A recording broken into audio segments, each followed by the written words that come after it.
Apesar de não ser uma pessoa muito bonita fisicamente, Palpatine ainda assim era um grande sedutor de mulheres. Segundo o livro do Plagueis do James Luceno, desde o início da carreira do Palpatine como político, ele sempre foi uma pessoa extremamente carismática. Palpatine tinha um talento natural para fazer amizades com muita facilidade. Sendo uma pessoa com muito dinheiro e parte aí da High Society de Coruscant, Palpatine participava de todas as festas. Ele era uma pessoa extremamente social e, utilizando seu carisma e seus poderes de sedução, Palpatine fazia suas alianças facilmente, tanto com objetivo estratégico e político, tanto para relações mais íntimas. A primeira pessoa que a gente pode dizer aí que foi possivelmente uma amante do Palpatine é a Sly Moore. Supostamente, Sly Moore foi uma das primeiras pessoas que fez uma aliança com Palpatine, uma aliança muito próxima, assim como Sate Pastage, um dos conselheiros mais próximos do Palpatine. Sly Moore se tornou tão próxima do Palpatine que no futuro, quando eventualmente ele se tornou o imperador do Império Galáctico, a Sly Moore era uma das pouquíssimas pessoas aí na galáxia que sabia que o Palpatine realmente era um Sith.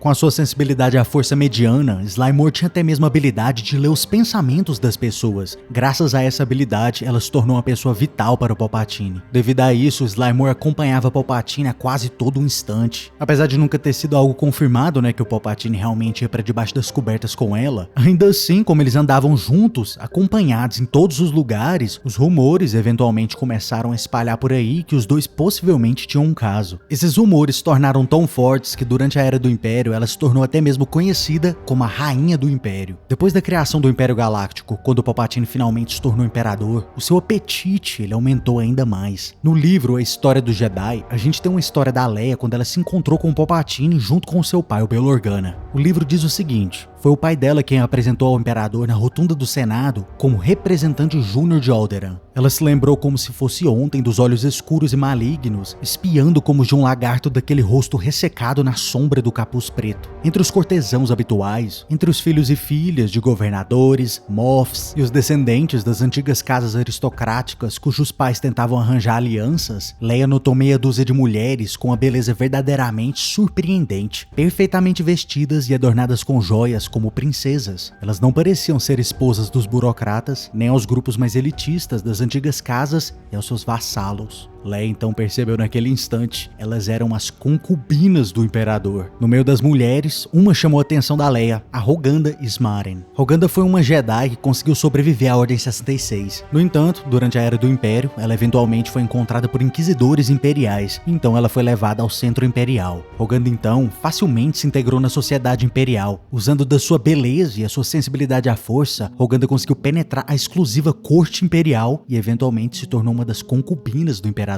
Durante o seu tempo como a consorte do Palpatine, ela eventualmente começou um caso com outro membro da corte e acabou no final engravidando. Quando Roganda descobriu da sua gravidez, ela sabia que seus dias como a concubina do imperador estavam contados. No entanto, ela treinou seu filho como um possível herdeiro do imperador. Infelizmente para ela, depois da morte do Palpatine, ela não teve o apoio suficiente e o seu filho acabou não se tornando imperador. No livro A Vingança de Izard, a gente descobre ainda mais por que o Palpatine era tão carismático e tão sedutor. Qual que era o segredo dele, é o que você quer saber. Nesse livro, o Capitão Horn pergunta para Izard por que ela ama tanto o Palpatine. E ela então responde para ele dizendo que é uma surpresa que eu me sinta atraída pela estrela mais brilhante da galáxia. Eu fui criada no Centro Imperial. Eu atingi a maioridade na época do Palpatine. Ele era imensamente carismático. Ele conseguia olhar nos seus olhos e tocar a pessoa que você era. Ele viveu pelo seu sonho de uma galáxia estável e ele morreu por ela. A gente consegue ver aqui exatamente o que era atraente sobre o Palpatine. Não era sua beleza física, mas era o seu status. Qualquer pessoa que nasceu na Era do Império, que viveu em um planeta governado pelo Império,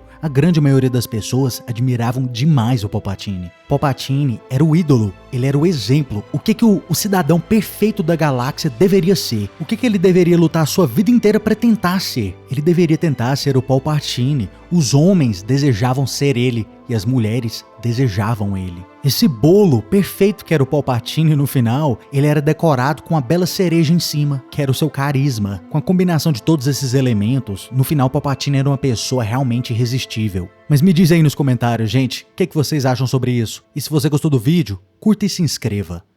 Caso contrário... Você está no conselho, mas não consagramos mestres Jedi.